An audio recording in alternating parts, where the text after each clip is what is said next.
So this machine has a small oil leak around the crankshaft seal. These typically aren't that difficult of a repair. What does happen when people try and repair these, this is the offending part. What happens when people try and repair these, what you'll get hung up on, unfortunately, is the blade adapter. What I'm going to do is just disconnect the spark plug wire here, just like that. That's not going to go nowhere. But just for safety, we'll do that. And then we'll flip her all over. You can see there's a lot of oil saturation here. So what I'm going to do is go get the proper socket for one. I'm going to pull the blade off, say 5/8.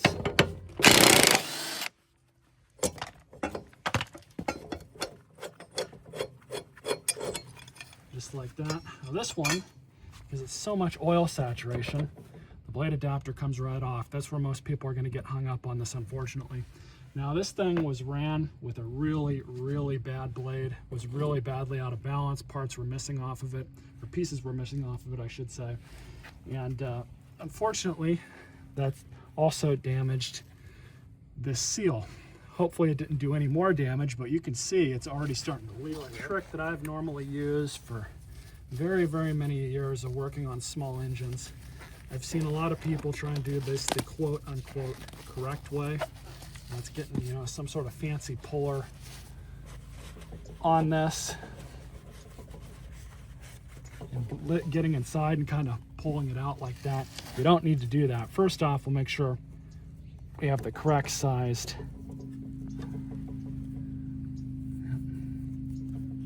That's good. Got the correct sized seal here. Just use a couple drywall screws. Get one here.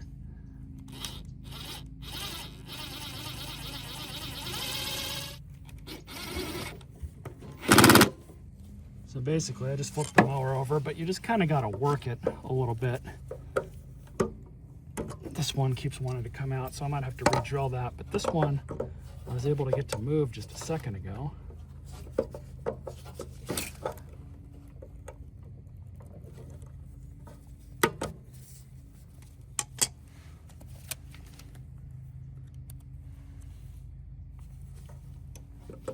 You just gotta work it a little bit, and you'll see it start to come out. There we go.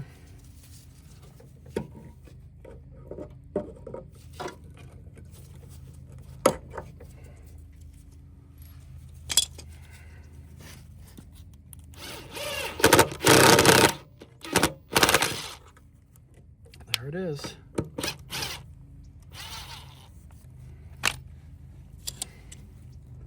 A little bit of coercion normally gets these things out. You'll see it's going to start to leak oil. That's because I did not bother draining the oil out of this for this repair. There's not really a need to, but the drywall screws are not going to damage any of that aluminum. Really, you needn't worry about that.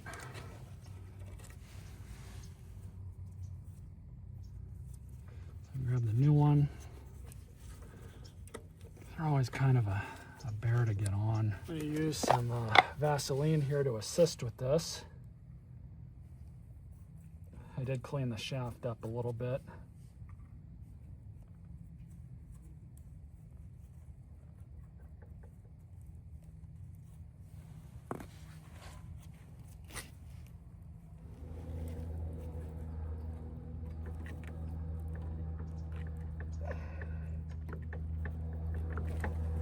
What pain.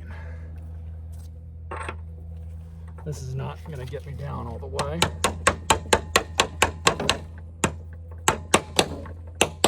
But right there, I guess.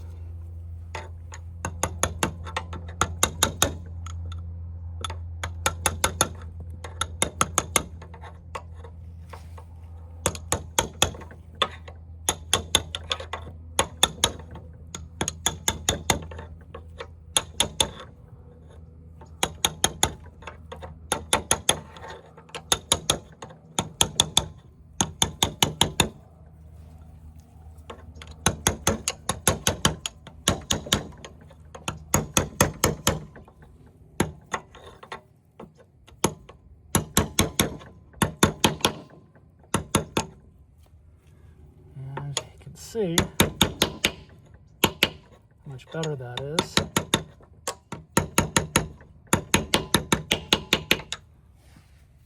I think we're good.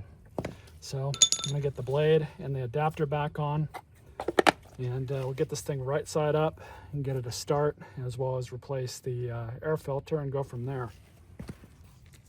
All right, so now I've got the brand new air filter. You might think, hey, this thing's brand new, I can just install it. Nope, this is the old one. It's all disintegrated, that's trash. So first off, this thing is gonna go on there just like this. Obviously we gotta put the filter in there first, but how it was when I first got this machine was it was pointed forward like that. That's wrong. It's gotta be up against the engine. Ultimately, it's not gonna do anything bad, putting it either way, but if you want it the correct way, that's how you do it. So, your new air filter is not ready until you put some oil on it. That's how these things filter. They do filter really good, surprisingly. It's a method that I think Briggs still uses on some of their newer machines, but it's a step to this that most people likely forget. If you put one of these on dry, it's not going to filter properly, and it's just going to bring a bunch of crap into your engine. Maybe not as fast as just not having a filter on there at all, but yeah, it is something to keep in mind. And then you just grab your top of your air hat. What I like to do is get these on here just like this, start them by hand.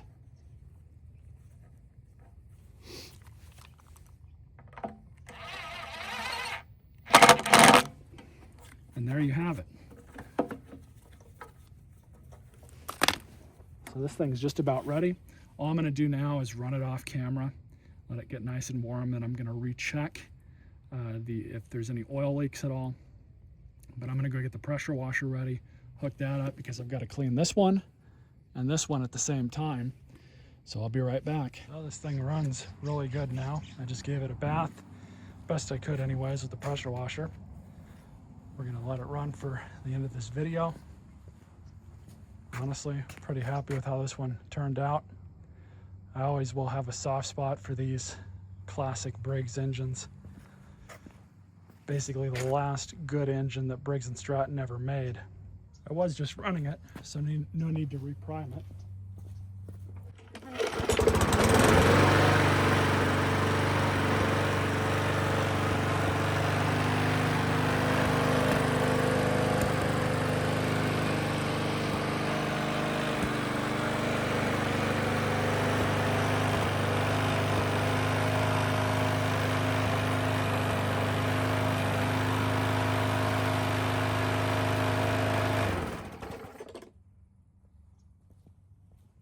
I'm definitely happy with how this thing turned out. Just like I said, it'll make somebody a decent mower for sure. Stay tuned for more videos.